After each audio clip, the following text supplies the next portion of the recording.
우리나라 성인의 약 10명 중 1명 이상이 위궤양을 경험한 적이 있다고 합니다. 하지만 위궤양의 절반 이상이 증상이 없는 경우가 있다는 점입니다. 스트레스에 의해서 위산의 분비가 증가되고 환자가 말을 안 듣는 경우가 제일 흔합니다.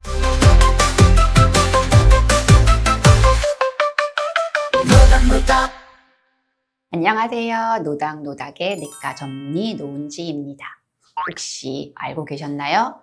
우리나라 성인의 약 10명 중 1명 이상이 위궤양을 경험한 적이 있다고 합니다. 실제로 제가 위 내시경을 해보며 위암이나 위궤양 소견이 나오는 분이 절반이 넘어요. 그런데 위궤양 단순한 속쓰림이 아닙니다. 위출혈이나 천공, 심하면 위암으로 이어질 수 있는 위험한 질환이에요. 오늘은 위궤양에 대해 알아보도록 하겠습니다. 위궤양은 위점막이 위산에 의해 깊게 파인 상처를 말합니다. 즉, 위 속에 강한 산이 점막을 녹여서 상처가 생긴 상태죠. 반면 위염은 점막이 조금 붓고 염증이 생긴 상처가 나기 전의 단계라고 생각을 하시면 됩니다. 쉽게 정리하면 위염은 붓고 화끈한 염증, 위궤양은 깊게 파인 상처와 비슷합니다. 위궤양의 대표적인 증상으로는 명치 통증, 특히 공복 시에 타는 듯한 통증, 속쓰림, 트림, 구역감, 식욕 저하 등이 있습니다. 하지만 중요한 것은 위궤양의 절반 이상이 증상이 없는 경우가 있다는 점입니다. 즉, 아무런 증상이 없는데 검진 내시경에서 우연히 발견되는 경우도 많습니다. 따라서 증상이 없더라도 정기적인 위 내시경 검사는 꼭 필요합니다. 위궤양의 가장 흔하고 중요한 원인은 바로 헬리코박터 파일로리균입니다. 이 균은 1980년대에 발견되었는데요. 위 속의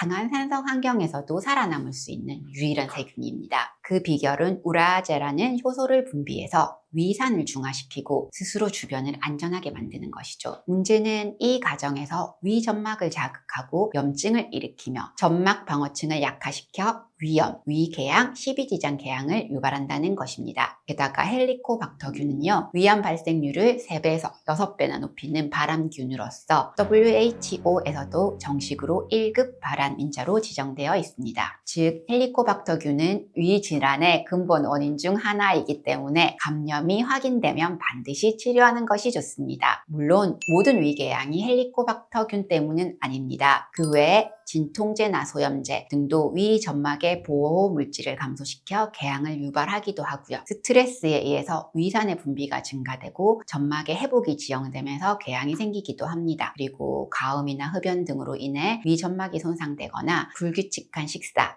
야식 등에 의해서도 위궤양이 생길 수 있습니다. 그리고 고령이나 만성 질환자의 경우도 위궤양이 생기는 경우가 흔하게 나타납니다. 특히 만성 진통제를 복용하는 분이나 흡연자, 40대 이상의 중년층을 해서는 고위험군으로 정기적인 내시경 검사가 꼭 필요합니다. 위궤양을 치료하지 않고 방치하면 어떻게 될까요? 위의 상처가 깊어지면서 출혈이나 천공, 구멍이 뚫리는 걸 천공이라고 해요. 이런 천공으로 발전할 수도 있습니다. 이 경우에는 응급수술이 필요한 상황이 될 수 있어요. 또 일부 궤형은 세포의 변화를 거쳐 위암으로 발전할 수 있는 가능성이 있습니다. 따라서 발견 즉시 치료와 추적 관찰이 필수입니다. 모든 궤양이 암으로 가는 건 아닙니다. 하지만 헬리코박터 감염, 만성 염증이 지속되면 위 점막세포가 변성이 돼서 위암의 전 단계인 이형성증으로 발전할 수 있습니다. 그래서 내시경 중 궤양이 발생되면 반드시 조직검사를 함께 시행해 악성의 변화 여부를 확인하게 됩니다. 그렇다면 위궤양은 어떻게 치료하게 될까요? 우선 1번, 약물 치료가 주입니다. 약물 치료로는 가장 중요한 것이 위산 억제제입니다. 우선 위산을 줄여 상처를 보호하는 역할을 하죠. 그리고 점막을 보호해주는 약을 같이 써서 손상된 점막을 덮어서 보호하는 역할을 합니다. 그리고 위궤양의 원인이 헬리코박터균일 경우는 헬리코박터균 제균 치료를 하는 것이 재발을 막는 데 큰 도움이 됩니다. 헬리코박터 치료법은 보통 2주간 약을 쓰는데 2가지 정도의 항생제와 위산 억제제를 함께 복용합니다. 헬리코박터균을 다 복용하고 난 이후에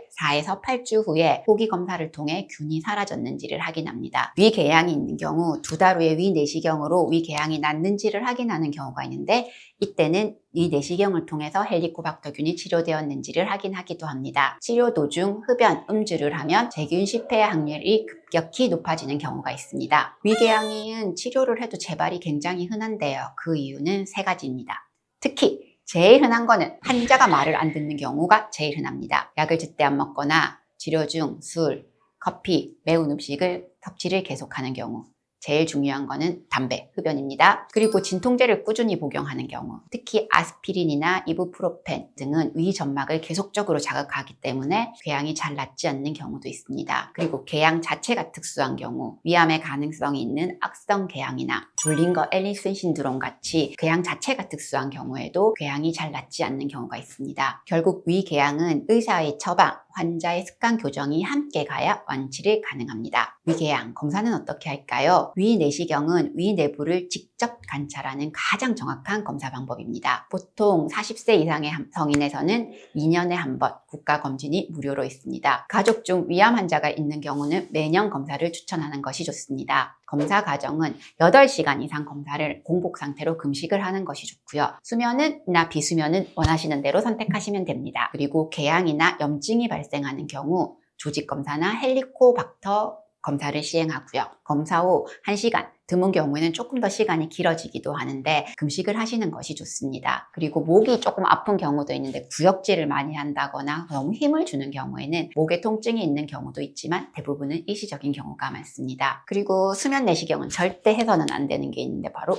운전입니다. 이게 운전을 할 경우에 문제가 생기는 경우도 있는데 내년부터는 감기약만 먹어도 운전할 때 문제가 생길 수 있다고 하니까 운전은 절대 금지입니다. 그리고 조직 검사를 했을 경우에는 하루나 이틀 정도는 음주나 격한 운동, 진통제 복용을 안 하는 것이 좋습니다. 위궤양은 가볍게 보면 안 되는 질환입니다. 초기에 발견하고 원인을 바로잡고 꾸준히 관리하면 완치할 수 있습니다. 오늘의 관심이 평생의 건강을 만듭니다. 지금까지 내과 전문의 노은지였습니다. 감사합니다.